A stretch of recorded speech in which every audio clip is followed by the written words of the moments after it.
ಎಲ್ಲೋ ಒಂದು ಕಡೆ ಈಗ ನಡೀತಿರುವಂಥದ್ದು ಜಮಾನ ನೋಡಿದ್ರೆ ಪೀರಿಯಡಿಕ್ ಸಿನಿಮಾಗಳಿಗೆ ಒಂದು ವ್ಯಾಲ್ಯೂ ಕ್ರಿಯೇಟ್ ಆಗಿದೆ. ಒಂದು 90s ಆಗಲಿ 2000 ಆಗಲಿ ಒಂದು 10-15 ಇಯರ್ಸ್ ಇದು ಎಲ್ಲ ಸಿನಿಮಾಗಳು ಗೆದ್ಕೊ ಬಂದಿರೋ ಇತಿಹಾಸನೇ ಜಾಸ್ತಿ ಇತ್ತೀಚೆಗೆ. ಸೊ ಒಂದು ಒಳ್ಳೆ ಆಯ್ಕೆ ಅಂತ ಅನ್ನಿಸ್ತಾ ಆ ವಿಚಾರದಲ್ಲಿ. ಗೆಲುವು ಖಂಡಿತ ಬೇಕು ಸರ್. ಸೋಲುಗಳನ್ನ ತುಂಬ ನೋಡ್ಬಿಟ್ಟಿದ್ದೀನಿ. ಗೆಲುವು ಖಂಡಿತ ಬೇಕು. ಆ ಗೆಲುವಿಗೋಸ್ಕರ ಏನು ಬೇಕು ಅಂದರೆ ಪ್ಯೂರ್ಲಿ ಯಾವುದೋ ಅಡ್ಡದಾರಿದ ಹಿಡಿದೆ ಒಂದು ಒಳ್ಳೆ ಕಥೆ ಜೊತೆಗೆ ಈಗ ನೀವು ಹೇಳಿದ ಪೀರಿಯಡಿಕ್ಸ್ ಎಲ್ಲ ಗೆಲ್ತಾ ಇದೆ ಅಂತ. ಸೊ ಅದು ನನಗೆ ಗೊತ್ತಿರಲಿಲ್ಲ. ಈಗ ನೀವು ಹೇಳಿದಂಗೆ ಅರ್ಥ ಈಗ ನಾನು ಡಾಟ್ಸ್ ಕನೆಕ್ಟ್ ಮಾಡಿದಾಗ ಹೌದಲ್ಲ ಅನಿಸ್ತಾ ಇದೆ. ಯೋಚನೆ ಮಾಡಿದಾಗ ಹೌದು ಅದೆಲ್ಲ ಗೆದ್ದಿದೆ ಅಂತ. ಅದು ಯೋಚನೆ ಮಾಡಿದ್ರೆ ನಾವು ಸಿನಿಮಾ ಮಾಡಿದ್ವಿ, ಕತೆ ಚೆನ್ನಾಗಿದೆ ಅಂದ್ಕೊಂಡು ಮಾಡಿದ್ವಿ. ಬಟ್ ನಿಮ್ಮ ಬಾಯಿ ಹರಕೆ ನಂಗೆ ಆಗಲಿ ಸರ್. MNC ಕೆಲಸ ಬಿಟ್ಟು ಒಂದು ನಟನೆ ಅಂತ ಒಂದು ಕನಸು ಕಟ್ಕೊಂಡು ಬ್ಯಾಕ್ ಟು ಬ್ಯಾಕ್ ಒಂದಷ್ಟು ಪ್ರಯತ್ನಗಳು ನಡೆಸ್ತಾನೆ ಇದ್ರಿ. ಕಿರುತೆರೆ ದೊಡ್ಡ ಮಟ್ಟಕ್ಕೆ ಕೈ ಹಿಡಿತು. ಅನಂತರ ಒಂದಷ್ಟು ಸಿನಿಮಾಗಳಲ್ಲಿ ಸಣ್ಣ ಪುಟ್ಟ ಪಾತ್ರ ಮಾಡಿದ್ರು, ಅದು ಕೂಡ ಗುರುತಿಸ್ಕೊಂಡ್ರಿ. ಸೊ ಈಗ ದೊಡ್ಡ ಮಟ್ಟದ ಹೆಜ್ಜೆ ಆ್ಯಕ್ಚುಲಾಗಿ ಇದನ್ನ ಡೆಬ್ಯೂ ಅಂತ ಹೇಳಿದ್ರು ತಪ್ಪಲ್ಲ, ಆ ಮಟ್ಟಿಗಿರುವಂಥ ಸಿನಿಮಾ.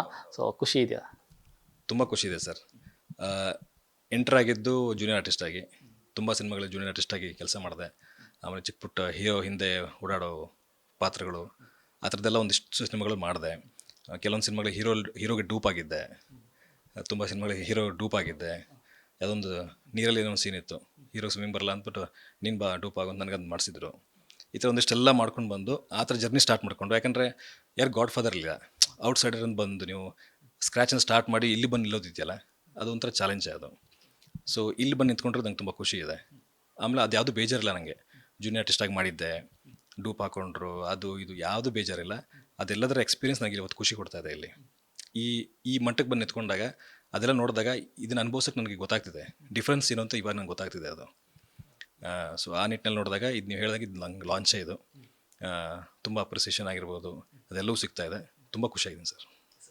ಕಿರುತೆರೆಯಿಂದ ಆ ಸಿನಿಮಾಗೆ ಬರುವಂಥ ನಟರಿಗೆ ಒಂದು ದೊಡ್ಡ ಚಾಲೆಂಜ್ ಅಂತಂದರೆ ಅಲ್ಲಿಂದ ಜನರನ್ನ ಈ ಕಡೆ ಕನ್ವರ್ಟ್ ಮಾಡಿದಿಲ್ಲ, ಬಿಗ್ಗೆಸ್ಟ್ ಚಾಲೆಂಜ್ ಅದು. ತುಂಬ ವಿರಳ ಇಲ್ಲಿಂದ ಬಂದು ಸ್ಟಾರ್ ಆಗಿ ಇದರಲ್ಲಿ ಅದರಲ್ಲಿ ಒಂದಷ್ಟು ಹೆಸರುಗಳಂದರೆ ಗಣೇಶ್ ಅವರಲ್ಲಿ, ರಾಕಿ ಬಾಯ್ ಆಗಲಿ, ತುಂಬ ಆ ಥರದ ಹೆಸರುಗಳೇ. ಸೊ ಈ ಒಂದು ಸಿನಿಮಾ ನಿಮ್ಮ ಪಾಲಿಗೆ, ಯಾಕಂದರೆ ಈಗ ಆಲ್ರೆಡಿ ತುಂಬ ಅಪ್ರಿಷಿಯೇಷನ್ ಸಿಕ್ಕಿರೋದ್ರಿಂದ ದೊಡ್ಡ ಮಟ್ಟದ ಗೆಲುವಾಗಿ ನಿಂತ್ಕೊಳ್ಳುತ್ತೆ ಅನ್ನೋ ನಂಬಿಕೆ ಇದೆಯಾ? ನಂಗೆ ಇದ್ರ ಬಗ್ಗೆ ಡೌಟೇ ಇಲ್ಲ ಸರ್. ನಾನು ಸೆಕೆಂಡ್ ಥಾಟ್ ಇಟ್ಕೊಂಡೇ ಇಲ್ಲ. ಸಿನಿಮಾ ಕತೆ ಕೇಳಿದಾಗಿಂದ ಯಾವ ಕಾನ್ಫಿಡೆನ್ಸಲ್ಲಿ ಇದ್ನೋ ಆ confidence day by day increase ಆಗ್ತಾ ಇದೆ. ಇವಾಗ ಔಟ್ಪುಟ್ ನೋಡಿದಾಗಲಿ ಅದ್ರ ಕಾನ್ಫಿಡೆನ್ಸ್ ಇನ್ನೂ ಜಾಸ್ತಿ ಆಗಿದೆ. ನೀವು ಹೇಳಿದಾಗೆ ಸ್ಮಾಲ್ ಸ್ಕ್ರೀನ್ ಆಡಿಯನ್ಸ್ನ ಬಿಗ್ ಸ್ಕ್ರೀನ್ ಥರ ತುಂಬ ದೊಡ್ಡ ಚಾಲೆಂಜ್ ಅದು. ಯಾಕೆಂದರೆ ಸ್ಮಾಲ್ ಸ್ಕ್ರೀನ್ ಆಡಿಯನ್ಸ್ ಹೆಂಗೆ ಅಂದರೆ ಈರುಳ್ಳಿ ಕಟ್ ಮಾಡ್ತಾ ಇರ್ತಾರೆ, ಮನೇಲಿ ಅಡುಗೆ ಮಾಡ್ತಿರ್ತಾರೆ, ನೋಡ್ಕೊಂಡು ಮಾಡ್ತಾ ಇರ್ತಾರೆ. ಎಫರ್ಟ್ ಇಲ್ಲ ಅಲ್ಲಿ. ಅಡುಗೆ ಮಾಡ್ಕೊಂಡು, ಊಟ ಮಾಡ್ಕೊಂಡು, ಮಾತಾಡ್ಕೊಂಡು, ಫೋನಲ್ಲಿ ಇದ್ಕೊಂಡು ನೋಡ್ತಾ ಇರ್ತಾರೆ, ಕನೆಕ್ಟ್ ಆಗಿರ್ತೀವಿ. ಬಟ್ ಸಿನಿಮಾ ಅಂತ ಬಂದಾಗ ನಾವು ಅವ್ರು ನಮಗೋಸ್ಕರ ಟೈಮ್ ಕೊಡಬೇಕು. 3 to 4 hours ಟೈಮ್ ಕೊಡಬೇಕು. ಆ್ಯಂಡ್ ಅವ್ರ ಮನೆಯಿಂದ ಕಾರ್ ತೊಗೊಂಡು ಅದು ಪೆಟ್ರೋಲ್ ಹಾಕ್ಕೊಂಡು ಟ್ರಾವೆಲ್ ಮಾಡ್ಕೊಂಡು ಮಾಲ್ಗೆಲ್ಲ ಬಂದು ಅಲ್ಲಿ ಪಾರ್ಕಿಂಗ್ ಚಾರ್ಜಸ್ ಕೊಟ್ಟು ಟಿಕೆಟ್ ತೊಗೊಂಡು ಆಮೇಲೆ ಪಾಪ್ಕಾರ್ನ್ ಅದೆಲ್ಲ ಒಂದು 4,000 ಖರ್ಚು ಮಾಡ್ತಾರೆ ಅವರು. ಅಷ್ಟು ನಾವು ವರ್ತಿದ್ದೀವ? ಅವ್ರು ಅಲ್ಲಿಗೆ ಬರೋ ಕರ್ಸ್ಬೇಕು ಅಂದ್ರೆ ಅಷ್ಟು ವರ್ತಿದ್ದೀವ? ಅವ್ರಲ್ಲಿ ಬರಬೇಕು. ಅವ್ರು ಬಂದಾಗ ಅಷ್ಟು ಖರ್ಚು ಮಾಡಿದ್ದಕ್ಕೂ ಅವ್ರಿಗೆ ಹೌದಪ್ಪ ಬಂದ್ವಿ, ನೋಡಿದ್ವಿ, ಚೆನ್ನಾಗಿತ್ತು, ಮೋಸ ಆಗಲಿಲ್ಲ, ಆ ಫೀಲ್ ಕೊಡ್ಬೇಕು ನಾವು. ಅದು ಕಷ್ಟ ಸರ್ ಅದು. ಬಟ್ ಈ ವಿಚಾರದಲ್ಲಿ ನಾನು ಕಾನ್ಫಿಡೆಂಟಾಗಿ ಹೇಳ್ತೀನಿ, ಅವರು ಅವ್ರ ಸಮಯನ ದುಡ್ಡನ್ನು ಇನ್ವೆಸ್ಟ್ ಮಾಡಿದ್ರು ಕೂಡ ಖುಷಿಯಿಂದ ಆಚೆ ಹೋಗ್ತಾರೆ. ಅವ್ರು ಬರೋಂಗೆ ನಾವು ಮಾಡ್ತೀವಿ, ಆ ಕಂಟೆಂಟ್ ಮಾಡುತ್ತೆ ಅಷ್ಟೇ. ರಿತಿಕ್ ಅವ್ರು ನೋಡಿದಂಥ ಬದುಕು ಅಂದರೆ ಕಲಾ ಕ್ಷೇತ್ರ ಅಂತಂದರೆ ಅದೊಂದು ರೀತಿ ಸಾಮಾನ್ಯದ ಹಾದಿ ಅಲ್ಲ. ನೀವು ಹೇಳಿದ್ರಿ ಎಲ್ಲೋ ಒಂದನೋ ಬಂದು ಇಲ್ಲಿ ತನಕ ಸ್ಕ್ರಾಚಿಂಗ್ ಸ್ಟಾರ್ಟ್ ಆಗಿ ಇಲ್ಲಿ ತನಕ ಬಂದು ನಿಂತಿದ್ದೀರಾ. ಒಂದು ಕ್ಷಣ ತಿರುಗಿ ನೋಡೋದಾದರೆ ಮಾರ್ನಮಿ ಜರ್ನಿ ತನಕ ಕಷ್ಟ ಅನ್ನೋದು ಎಷ್ಟು ಕಾಡಿತ್ತು ಅಂತ? ಸರಿ, ಇಲ್ಲಿವರೆಗೂ 80% ಕಷ್ಟನೇ ಇತ್ತು. ಅಂದರೆ ಒಂದಿಷ್ಟು ಈಗ ಗಿಣಿರಾಮ ಅದಾಗಕ್ಕಿಂತ ಮುಂಚೆವರೆಗೂ ನೋಡಿದೆಲ್ಲ ಕಷ್ಟನೇ ಅದು, ಹೆವಿ ಕಷ್ಟನೇ ಅದು. ರೂಮ್ ರೆಂಟ್ ಕಟ್ಟಕ್ಕೆ ಹೆಂಗೆ ಅಂತ ಯೋಚನೆ ಬರೋದು.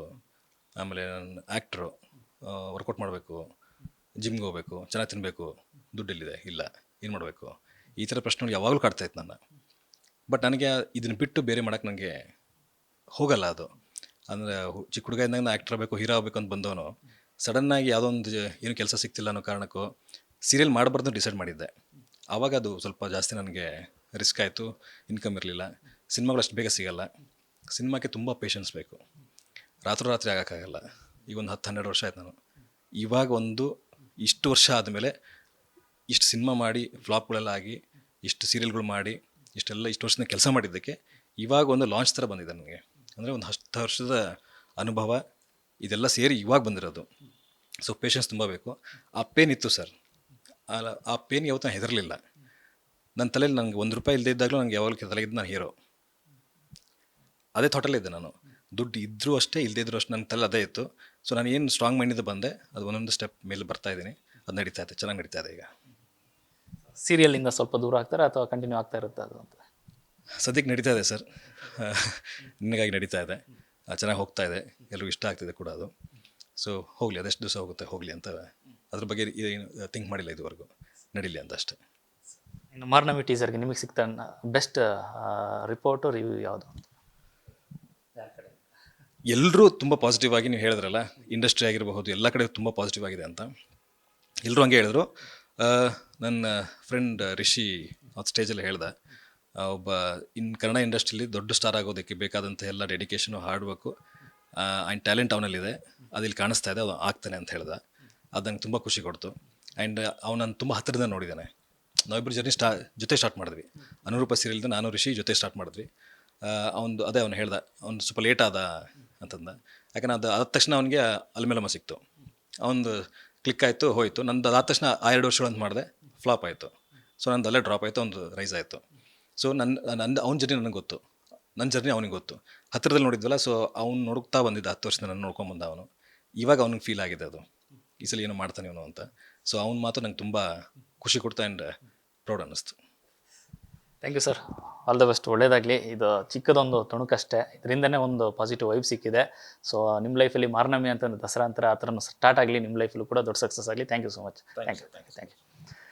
ಎಸ್, ಇದಿಷ್ಟು ರಿತ್ವಿಕ್ ಮಠದವ್ರ ಮಾತು. ಕ್ಯಾಮ್ರಾ ಪರ್ಸನ್ ಸಿದ್ದು ಜೊತೆ ಲೋಕೇಶ್, ನ್ಯೂಸ್ ಫಸ್ಟ್, ಬೆಂಗಳೂರು.